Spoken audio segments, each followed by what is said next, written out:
আল্লাহ পাক বললেন এদেরকে আমার কাছে ছেড়ে দেন, এরা যত নেয়ামতের অধিকারী হোক না কেন, টাকা পয়সা ধন সম্পদ অনেক দিয়েছি, তারপরও এরা মিথ্যা। নবী হে এদেরকে আমি আল্লাহ আমার কাছে ছেড়ে দেন, আমি আল্লাহ দেখে নেব, সময় দেব অনেক কম। ইন্না লাদাইনা আনকালা ওয়া জাহিমা, যারা আজকে আপনাকে অস্বীকার করে এদের জন্য আমার কাছে আছে বিশাল বড় শিকল দ্বারা আমি এদেরকে এক সময় বাঁধবো। ও জাহিমা, জাহান্নামের প্রজ্বলিত আগুনের ভিতরে ঢুকাবো। ও তো আমান দা গুস্তাতি ওয়া আযাবান আলিমা, আর আমি আল্লাহ এদেরকে সেদিন যে খাবার খাইতে দেব, ওই খাবারটা যখন মুখের ভিতরে দিবে পেটের মধ্যেও যাবে না, বাইর করতেও পারবে না, গলার ভিতরে আটকে থাকবে।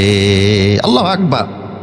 গুলমুলতা জাতীয় আজকে যারা দিন অস্বীকার করে, ইসলাম অস্বীকার করে, এদেরকে যে খাবারটা দিব, এই খাবারটা খাওয়ার সাথে সাথে পেটের ভিতরেও যাবে না, বাহিরেও ফেলতে, এটা গলায় আটকে থাকবে। লাইসা লাহুম তুআমুন ইল্লা মিন দরিই, এটা দড়ি জাতীয় খাবার, এটা পেটে হজম হবে না, এটা গলায় আটকে যাবে। এটার ভিতরে ইবনে আব্বাস বলছেন যে এই খাবারটা আগুনের তৈরি, এটার ভিতরে আংটা থাকবে, খাইলেই গলায় আটকাবে।